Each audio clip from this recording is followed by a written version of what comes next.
Hi friends, எல்லோரும் எப்படி இருக்கீங்க? எல்லோரும் நல்லா இருக்கீங்களா? ஸோ இன்றைக்கி நம்ம பார்க்க போகிற டாப்பிக்கை பார்த்திங்கன்னா ஜாவா பைக்கை பற்றி தான் நம்ம பார்க்க போகிறோம்.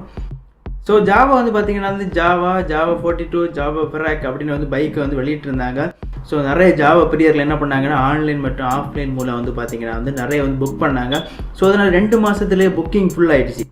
நிறைய புக்கிங் வந்த காரணத்தினால என்னவோ தெரில, இல்லை ப்ரொடக்ஷன் ப்ராப்ளம் என்னன்னு தெரில, ஜாவாவால் பார்த்திங்கன்னா கரெக்டாக சொன்ன டேட்டில் டெலிவரி கொடுக்க முடியல. இன்னும் கஸ்டமர்கிட்ட இன்னும் ஒரு 5 மாதம் கூட டைம் தாங்க அப்படின்னு கேட்டிருக்காங்க. இதனால் நிறைய கஸ்டமர்ஸ் என்ன பண்ணியிருக்காங்கன்னு பார்த்தீங்கன்னா எனக்கு இப்போ பைக் வேண்டாம், என்னால் இன்னும் இதுக்கு மேலே இன்னும் வெயிட் பண்ண முடியாது, ஸோ தந்த காசை திரும்ப தந்துருங்க அப்படின்னு நிறைய கஸ்டமர் கேட்டுக்கிட்டே இருக்காங்க.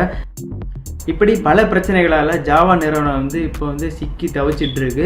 ஸோ இப்போ இவங்க செய்த ஒரு காரியம் பார்த்தீங்கன்னா இந்தியாவை திரும்பி பார்க்க வச்சிருக்கு. ஸோ அது என்ன விஷயம்னு பார்த்தீங்கன்னா இவங்க சிக்னேச்சர் எடிஷன் அப்படின்னு ஒரு பேரில் ஒரு 13 பைக்கை இப்போ விற்றுருக்காங்க. ஸோ அதன் மூலம் இவங்களுக்கு எவ்வளோ கிடச்சுன்னு பார்த்தீங்கன்னா 1.43 கோடி ப்ராஃபிட் இவங்களுக்கு கிடச்சிருக்கு.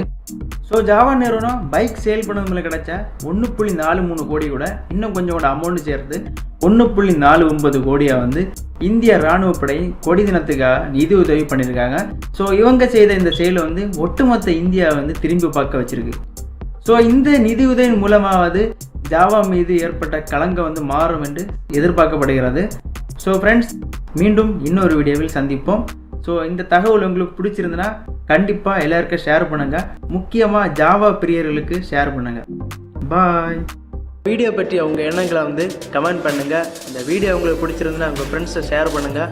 மறக்காமல் நம்ம தமிழை சேனலுக்கு சப்ஸ்கிரைப் பண்ணுங்கள். நன்றி.